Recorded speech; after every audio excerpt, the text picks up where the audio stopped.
स्वागत आहे सर्वांचे पुन्हा एकदा माझ्या एका नवीन व्हिडिओमध्ये। सर्वांना श्री स्वामी समर्थ। तर इथे मी आज मस्त अशा 3 किलो मिरच्या वगैरे घेऊन आले आहे। त्याचा लाल तिखट मला बनवायचा आहे, अगदी घरगुती पद्धतीत मी बनवणार आहे। तसेच हळदी पावडर पण बनवली आहे आणि धना पावडर पण बनवली आहे, ते तुम्हाला मी पुढे दाखवणारच आहे। तर त्यासाठी तुम्ही व्हिडिओ कुठे स्किप न करता व्हिडिओ संपूर्ण पाहत राहा। व्हिडिओ आवडल्यास लाईक शेअर सबस्क्राइब करायला विसरू नका। तसेच बाजूला बेल आयकॉन हे ते प्रेस करा, जेणेकरून मी जे नवीन व्हिडिओ टाकेल त्याची नोटिफिकेशन सर्वात अगोदर तुम्हाला येईल। आणि कमेंटमध्येही सांगायला विसरू नका। तर आता इथे मी सर्व मिरच्या वगैरे आणल्या आहेत, त्या उन्हामध्ये सुकत ठेवल्या आहेत, पसरून दिल्या आहेत। थोड्याशा मिरच्या वगैरे सुकल्या का त्यांचे डेंगे वगैरे मोडायला आपल्याला सोपं पडते, कारण त्या थोड्याशा ओलसरच असतात आणि त्या पोत्यामध्येच पॅक केलेल्या असतात, त्यामुळे त्या अशा ओळ्याच असतात आणि मग त्यांना घरी आणल्यावर सुकवाव्या लागतात। तर हे 2 दिवस मी मिरच्या वगैरे सुकवल्या। तर हा पहिल्या दिवसाचा व्हिडिओ आहे। तर पहिल्या दिवशी आणल्या मी मिरच्या वगैरे सुकत ठेवल्या आणि दुपारी 3:30 पावणे 4ला खाली बिल्डिंग खालीच सुकत ठेवल्या होत्या। आणि मग घरातली कामं वगैरे आवरली, जेवण वगैरे गेला, थोडासा आराम केला आणि लगेचच मिरच्यांचे डेंगे वगैरे मोडायला मी इथे खाली बसले होते। तर जवळपास माझे एवढे मिरच्यांचे डेंगे वगैरे मोडून झाले होते आणि थोडेसे बाकी होते। तोपर्यंत ईशांत मला आला होता बोलवायला, त्याला चहा वगैरे प्यायचा होता। तर इथे मी सर्व मिरच्यांचे डेंगे वगैरे एकाच दिवशी म्हणजे सर्व करून घेतला। तर जवळपास मला 2.5 पावणे 3 तास लागले होते मिरच्यांचे डेंगे वगैरे मोडायला, कारण ते हात बोट काम असल्यामुळे त्यांना खूप असा वेळ लागतो आणि पूर्ण शरीराची आगाग होत होती। कारण मिरच्या माहीतच आहेत तुम्हाला, खूप अशा तिखट वगैरे असतात, पण तरी पण आपल्याला हे करावंच लागतात। घरचं ते घरचं, बाहेरून किती आणलं तरी ते पुरत नाही। पण मी नेहमी घरीच बनवत असते, लाल तिखट, हळदी पावडर, धना पावडर, म्हणजे सर्व काही मी घरीच बनवत असते। आणि मला असं हे काही बनवायला खूप आवडतात, कारण आपल्या घरासाठी, आपल्या कुटुंबासाठी आपण हे सर्व केलंच पाहिजे।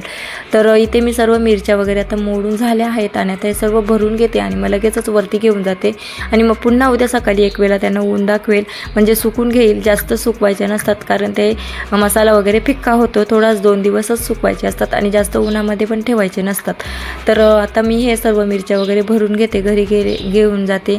तर घरी वगैरे घेऊन आले, त्याच्यानंतर मुलांना मिस्टरांना चहा वगैरे बनवून दिला, मी पण चहा घेतला आणि लगेचच ते धने होते ते भाजून घेतले, जिरा, राजिने, तेजपत्ता, अख्खा मसाला वगैरे भाजून घेतला आणि तो थंड होत आहे तोपर्यंत बाकीची जी कामं होती ती आवरून घेतली। जवळपास 6:30 वाजले होते आणि देवाबत्तीची पण वेळ झाली होती आणि मग ओट्यावर वगैरे असा खूप असा पसारा होता। म्हटले हे सर्व आवरून घेते आणि मग ते सर्व आवरून घेतला आणि लगेचच आंघोळ वगैरे करून घेतली, दिवाबत्ती वगैरे करून घेतली आणि मग पुन्हा ते सर्व थंड झाला आणि मग ते भरून वगैरे ठेवून दिला। ते काही मी तुमच्यासोबत शेअर केला नाही। तर त्याच्यानंतर मग दुसऱ्या दिवशी मी लगेचच स्कूलमधून आले, 12:30-1 वाजेपर्यंत आले होते मी आणि लगेचच आल्या मिरच्या वगैरे थोड्याशा उन्हामध्ये सुकत ठेवल्या, ते काही मी दाखवत नाही पुन्हा।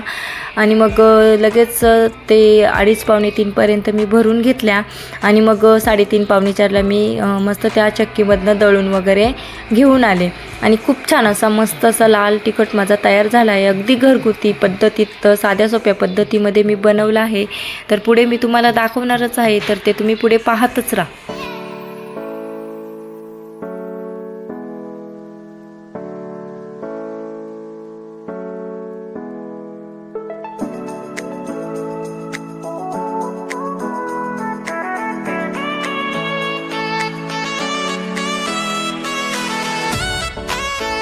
दुसऱ्या दिवशी मी लगेचच स्कूलमधून आले, घरातली कामं वगैरे आवरली आणि जवळजवळ 3:30 पावणे 4ला मी चक्कीमध्ये इथे आले आणि पूर्ण चेहरा वगैरे मी बांधून घेतला, कारण ना पूर्ण चक्कीमध्ये लाल तिखट पसरला होता आणि खूप असा उधलत होता, त्यामुळे चेहरा वगैरे पॅक करून घेतला आणि जास्त काही मी शूट वगैरे केला नाही। जेवढा केला तेवढा मी तुम्हाला शेअर करत आहे। तर माझाच नंबर लागला होता इथे मसाला दळण्यासाठी। तर हे काका आहेत ना, ते मसाला वगैरे दळून देतात, तर त्यांनी माझा लगेचच मसाला वगैरे दळून दिला आणि लगेच ते पिशवीमध्ये भरून घेतात। तसेच हळदी पावडर आहे ना, त्याच्या हलकून वगैरे घेऊन जायचे, अखंड हळद इथे दळून दिली जाते। तर बघा इथे हळद पण माझा नंबर लागला होता हळदी पावडरचा। तर हळदी पावडर, धना पावडर आणि लाल तिखट वगैरे दळून घेऊन मी आले। जवळजवळ 4:30 वाजले होते आणि अगदी कमी वेळामध्ये माझं हे सर्व बनवून म्हणजे दळून वगैरे भेटला। तर बघा तुम्हाला दाखवते मी मसाल्याचा कलर किती छान असा लाल भरक असा लाल तिखट मसाला तयार झाला आहे। तसेच हळदी पावडर पण छान आणि धना पावडर पण अगदी मस्त तयार झाली झाली आहे. अगदी घरगुती पद्धतीने मी सर्व हे करून घेतलं आहे.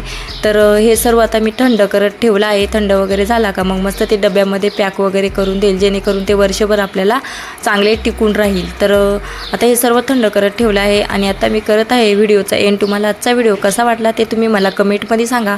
आवडला असेल तर लाईक शेअर सबस्क्राईब करा. तसेच कमेंटमध्येही सांगा. पुन्हा भेटू अशाच एका नवीन व्हिडिओमध्ये. तोपर्यंत सर्वांना बाय. श्री स्वामी समर्थ.